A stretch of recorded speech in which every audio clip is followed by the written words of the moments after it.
Hello दोस्तों, तो आप सभी का स्वागत है हमारे इस YouTube चैनल में। तो अभी तक हमने 2 वीडियो इसमें अपलोड कर दिया है जो कि क्लास 6 NCERT सिविक्स की है, जिसमें से फर्स्ट चैप्टर जो है हमारा था विविधता की समझ और दूसरा चैप्टर जो था वो था हमारा विविधता एवं भेदभाव। दोनों 21-21 मिनट के वीडियो हैं, पर आप जो है ना डबल स्पीड पे आप इसको देख के फिनिश कर लीजिए, ठीक है। और आज हम लोग चैप्टर नंबर 3 सरकार क्या है उसके बारे में पढ़ेंगे, ठीक है। वीडियो स्टार्ट करने से पहले मैं आपको बता देना चाहता हूँ कि ये जो NCERT की जो सीरीज़ है ये आपको किसी भी स्टेट लेवल के एग्ज़ाम जिसमें NCERT से रिलेटेड क्वेश्चन आते हैं तो आप कहानी को सिर्फ वीडियो के थ्रू देख करके समझ सकते हैं। तो क्लास 6 से पॉलिटी इसलिए स्टार्ट किया है मैंने ताकि जो हम लोग आगे चल के जो पढ़ेंगे आगे के क्लास के चैप्टर 11-12 की, तो उसमें हम अपनी समझ अच्छी से विकसित कर सके, इस वजह से इसमें हम लोग पढ़ रहे हैं, ठीक है। तो आज हम लोग सरकार क्या है, ये बहुत ही छोटी चैप्टर है। आप चाहे तो इसे आप 1.5x की स्पीड से देख ले, तुरंत कंप्लीट हो जाएगी, ठीक है। ये बच्चों की बुक है, लेकिन इसमें बड़ों के बुक पढ़ने के समय में जो समझ है वो विकसित अच्छे से हो जाती है, ठीक है। चलिए समय ना गवाते हुए शुरू करते हैं कि सरकार क्या है। तो हमारा जो फर्स्ट चैप्टर था वो भी कंप्लीट हो गया, सेकंड चैप्टर है वो भी कंप्लीट हो गया, ठीक है। अब हम लोग चल रहे हैं थर्ड चैप्टर में। तो आप जहाँ भी देखेंगे कि सरकार ही सरकार है, सरकार के बिना हमारे देश में कोई भी चीज़ नहीं चल सकती है। तो ये इकाई 2 है जिसमें कुछ पिक्चर्स दिए गए हैं, आप इसे पिक्चर देखें और अपना विचार बनाएं, अपना मत बनाएं। सरकार तो एक कार्टूनिस्ट है, ठीक है, जो बहुत ही फेमस है, आर के लक्ष्मण जी।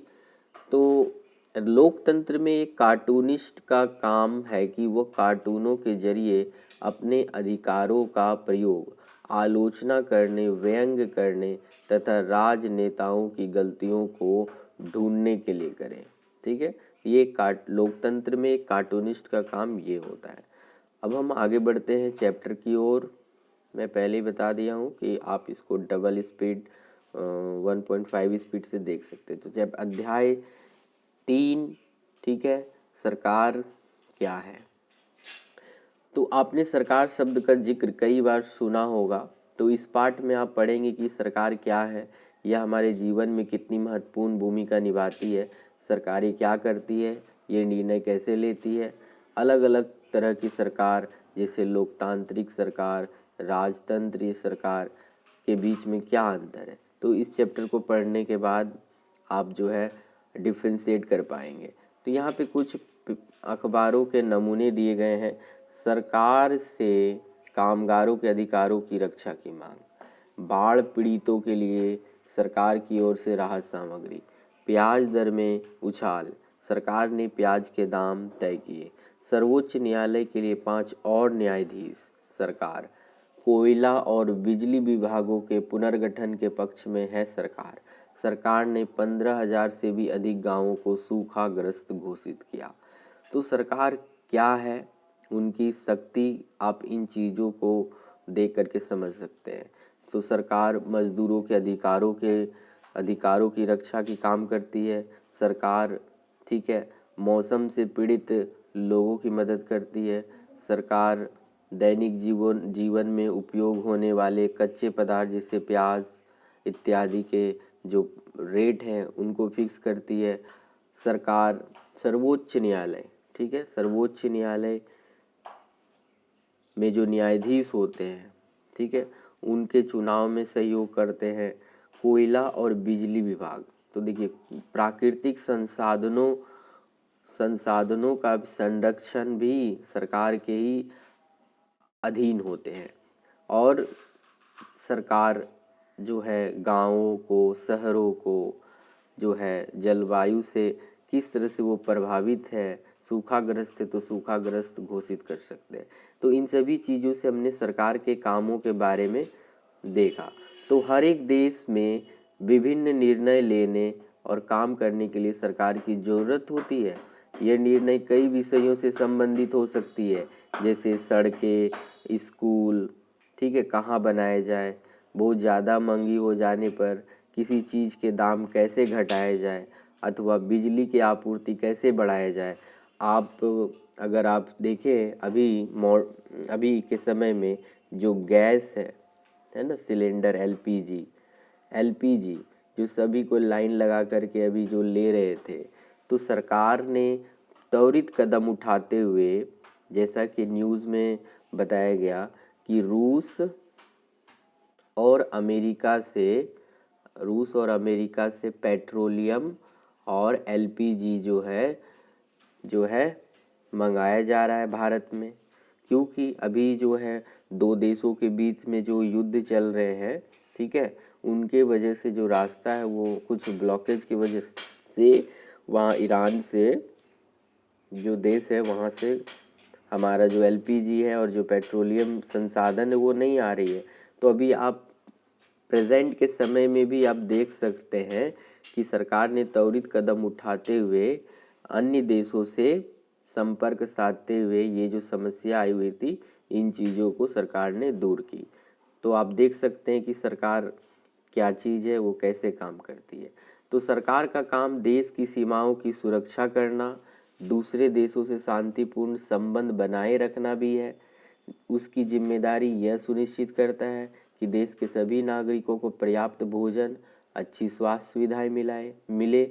जब प्राकृतिक विपदा घेरती है, जैसे सुनामी या भूकंप, तो मुख्य रूप से सरकार ही पीड़ित लोगों की सहायता करती है। अगर कहीं विवाद होती है तो सरकार जो है बीच में आकर के जो है कोई अपराध करता है तो लोग न्यायालय जाते हैं, ठीक है, न्यायालय भी सरकार का ही एक अंग है। तो अब हम ये समझ गए कि सरकार जो है किस सीमा तक किसी देश में काम कर सकते हैं, है ना। और जब लोग एक साथ रहते हैं या कहीं काम करते हैं तो एक व्यवस्था की ज़रूरत होती है, ठीक है, जिससे आवश्यक निर्णय लिए जा सके। कुछ नियमों की ज़रूरत होती है तो जो सब लोग पर लागू, उदाहरण के लिए संसाधनों के नियंत्रण और देश की सीमा की सुरक्षा की ज़रूरत होती है, ताकि लोग जो है सुरक्षित महसूस कर सके। तो सरकार कई तरह के काम करती है, वो नियम बनाती है, निर्णय लेती है और अपने सीमा में रहने वाले लोगों पर उन्हें लागू भी करती है। तो कुछ उदाहरण है, जैसे कुछ उदाहरण सर्वोच्च न्यायालय, भारत पेट्रोलियम, भारतीय रेल, ये जो है सरकार के ही अंग है, या कह सकते सरकार के अधीन है वो सभी। तो सरकार के स्तर, तो इस बुक में ये अभी बताया गया कि सरकार जो है, सरकार के 3 अंग है। पहला जो है वो स्थानीय अंग है, ठीक है, स्थानीय सरकार है, स्थानीय स्तर पर है, फिर दूसरे स्तर पर राज्य स्तर पर है और तीसरे राष्ट्रीय स्तर पर है। तो स्थानीय स्तर का मतलब हमारे गांव, शहर या मोहल्ले से है ना। वहाँ पे हमारे गांव है तो पंचायत होती है, उसमें एक मुखिया होती है, तो वो गांव के शासन को देखती है। राज्य स्तर पर हमारे मुख्यमंत्री होते हैं और राष्ट्रीय स्तर पर जो सरकार होती है वहाँ प्रधानमंत्री के रूप में कार्य करती है, ठीक है। तो स्थानीय सरकार कैसे काम करती है आगे की कक्षाओं में हम लोग पढ़ेंगे। राज्य और राष्ट्रीय स्तर पर सरकार के कामों के बारे में भी जानेंगे। तो यहाँ से एक इम्पॉर्टेंट चीज़ें हैं कि तेलंगाना जो है 2 जून 2014 को भारत का 29वां राज्य बना था, ठीक है। ये भारत का मैप है और इसमें आप कोई भी मैप लेकर के अपने देश के जो है पड़ोसी देशों के बारे में जानकारी ले सकते। इधर है पाकिस्तान, अफगानिस्तान, इधर है नेपाल, भूटान, ठीक है, नेपाल, भूटान, म्यांमार, ठीक है। अब नीचे अगर चले जाए तो नीचे हमारा श्रीलंका है, ठीक है, ये सब पड़ोसी देश हैं। सरकार एवं कानून, तो सरकार कानून बनाती है और देश में रहने वाले सभी लोग वे कानून को मानते हैं। ठीक है, जिससे सरकार काम कर सकती है। सरकार के पास जैसे कानून बनाने की ताकत होती है, वैसे यह ताकत भी होती है कि लोगों को कानून मानने के लिए बाध्य करे। ठीक है, जैसे कि उदाहरण के लिए गाड़ी चलाने वाले के पास एक लाइसेंस होनी चाहिए। अगर लाइसेंस के बिना गाड़ी चलाते हुए पकड़ा जाए तो उसे जेल की सज़ा भी काटनी पड़ती है या जुर्माना भरना पड़ता है। तो सरकार जो कार्रवाई कर सकती है, उसके अलावा अगर लोगों को लगे कि किसी कानून का ढंग से पालन नहीं हो रहा है तो वे भी कुछ कदम उठा सकते हैं। उदाहरण के लिए अगर किसी व्यक्ति को यह लगे कि उसके धर्म या उसकी जाति के कारण किसी नौकरी में नहीं लिया गया तो वो न्यायालय तक जा सकता है और ये दावा कर सकती है कि कानून का पालन नहीं हो रहा है। तब न्यायालय आदेश देगा कि वो क्या कदम उठाने की ज़रूरत है। तो सरकार दो तरह की होती है। ठीक है, एक होती है लोकतांत्रिक सरकार और दूसरी होती है राजतंत्रीय सरकार। लोकतंत्र में जो है लोग अपने प्रतिनिधि को चुनते हैं। ठीक है, चुनाव का उपयोग करके, और फिर वो कानून बनाते हैं। और राजतंत्रीय सरकार में राजा या रानी होती है जिसमें वे कानून बनाते हैं और वे अपने पास छोटे से सलाहकार रखते हैं जिससे वो सलाह मशवरा लेते हैं, लेकिन निर्णय लेने का पूरी शक्ति राजा या रानी के पास होता है। लोकतंत्र में सरकार के द्वारा बनाए गए कानून पर लोग सवाल उठा सकते हैं, परंतु राजतंत्रीय सरकार में अगर राजा या रानी ने कोई कानून पारित किया है तो उस पर लोगों का प्रश्न उठाने का कोई सवाल नहीं होता है। आजकल के लोकतांत्रिक सरकार को जो है प्रतिनिधि लोकतांत्रिक सरकार कहते हैं, क्योंकि लोग अपने प्रतिनिधि का चुनाव करते हैं। ठीक है, प्रतिनिधि लोकतंत्र में लोग सीधे भाग नहीं ले सकते, बल्कि वो चुनाव का प्रयोग करके अपने प्रतिनिधि को चुनते हैं और फिर ये प्रतिनिधि मिलकर सारी जनता के लिए निर्णय लेती है। ठीक है, तो अब हम पढ़ते हैं जो वोट। अब सरकार चुनने में लोग चुनाव का प्रयोग करते हैं, उस चुनाव में लोग अपना मत देते हैं, वोट देते हैं। तो मत देने के लिए बहुत पहले भारत में आज़ादी से पहले बहुत ही कम लोगों को वोट देने का अधिकार था। तो हम फटाफट इसको कंप्लीट करते हैं, जो इम्पोर्टेंट चीज़ें हैं फैक्ट उनको। तो 1931 में यंग इंडिया पत्रिका में गांधी जी ने इसके बारे में लिखा कि अमीर और गरीब दोनों को वोट देने का अधिकार होना चाहिए, क्योंकि जो दिन भर अपना पसीना बहाकर ईमानदारी से काम करते हैं वो वोट नहीं दे सकते हैं, क्योंकि उसने गरीब आदमी होने का गुनाह किया है, ऐसा महात्मा गांधी ने लिखा था। इम्पॉर्टेंट चीज़ें ये है कि अमेरिका में औरतों को वोट देने का अधिकार 1920 में मिला और इंग्लैंड में औरतों को अधिकार जो है वोट देने का वो 1928 में मिला। ठीक है, और लोगों को कब पता चला कि महिलाएं भी पुरुषों के समान अधिकार पाने योग्य है?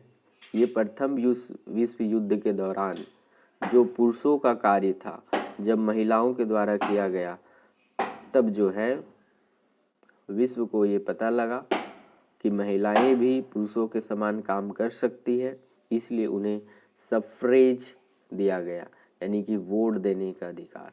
तो ये suffrage word class 6 civics chapter number 3 में अभी आया हुआ है।